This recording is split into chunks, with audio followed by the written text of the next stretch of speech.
first memory with interacting with sound, mostly guitar, when I was about 4 or 5, when I usually listen to my dad play, during his practice session.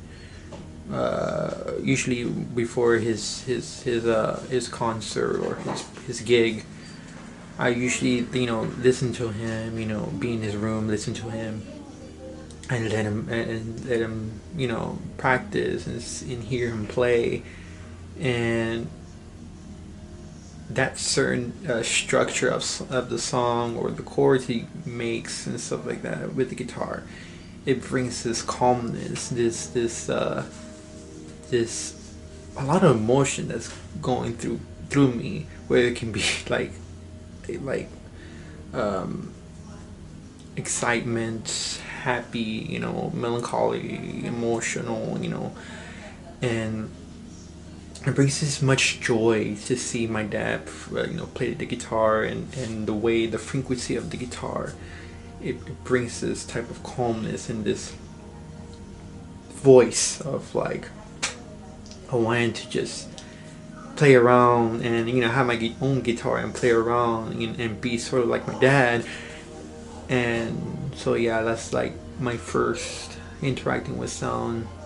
And yeah, I mean, that's my memory of interacting with sound and stuff like that. Yeah.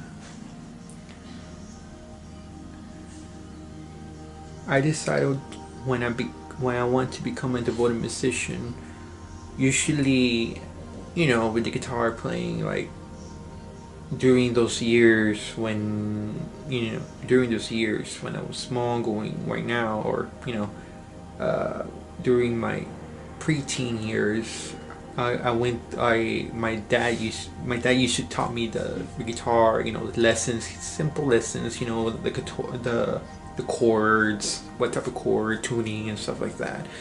So it wasn't an analysis. I mean, before I was in school, and I usually come home and just like do what I have to do, after I do my homework or before I do my homework. I just usually get my guitar and just sort of play and stuff like that. So yeah, my dad would give me guitar lessons, some of it, and then afterwards, like around 14, 15, I was like self-taught. And usually I would just record melodies, certain melodies here and there, just little demos. So it wasn't like a full structured song, but more experimental form, just like looping back and then just creating these melodies and do the soloing and stuff like that. But so yeah, I've been doing that, and I sent files to one of my friends back in the day. And yeah, they sent me this feedback saying like, well, my friend sent me a feedback saying that you should look under ambient music, and it reminds me of this particular band. At first, I was like, what is ambient? Like I know there's this thing called instrumental relaxation, but ambient music, like So I did after my friend told me that. I did some research, and I listened to that particular artist, and I fell in love with this whole genre. And I was like, wow,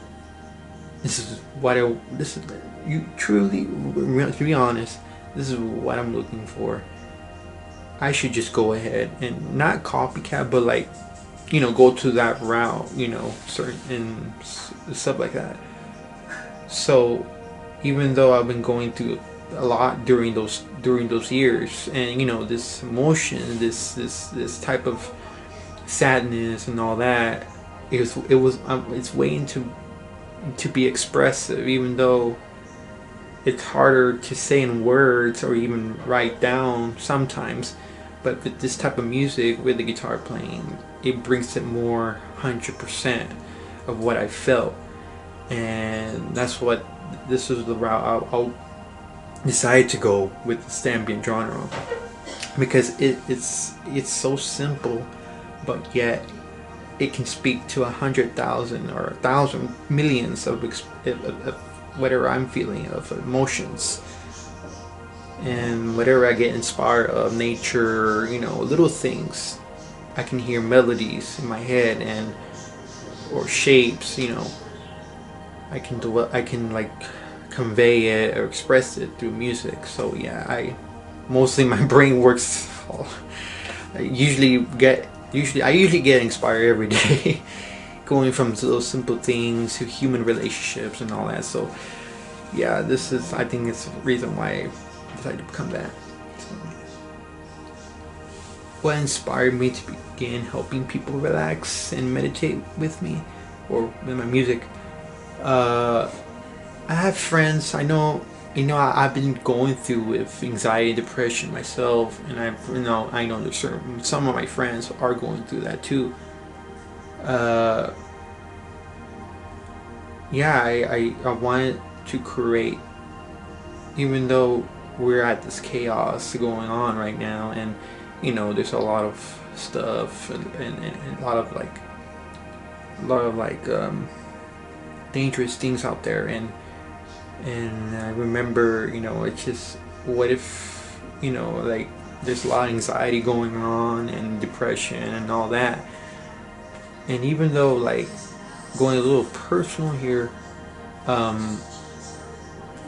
have autism, high functioning Asperger's, which brings some more inspiration to me as well with this music, because all of us we are different, and usually, like, it's hard to express, to at least express ourselves, and and all that stuff. But yeah, I remember volunteering at this autism organization, and I love helping volunteer and stuff like that. And I remember, and I remember seeing certain kids who are very sensitive with certain sound, texture, smell, and all that. And it's mostly like most of the day. And even though what helps them is there's certain textures, like the calm texture, whether they can calm, like relieve the sensory overload, or canceling headphones. But I always wonder about this type of headphones. Like, what if there is like an ambient type of sound music going on, where not just it blocks out, but gives it like a very calm relief type of thing, just to settle down, relieve the overload, the burnout. And they can go, like, afterwards they felt relief and stuff like that. So yeah, I've been volunteering, and I've been doing all that, and yeah, I decided to begin to help people, even though that us autistics, we can do a lot of things, we can do unique things. Like, I can do guitars, even though it's simple, ambient, they can too. Everyone has this type of expression.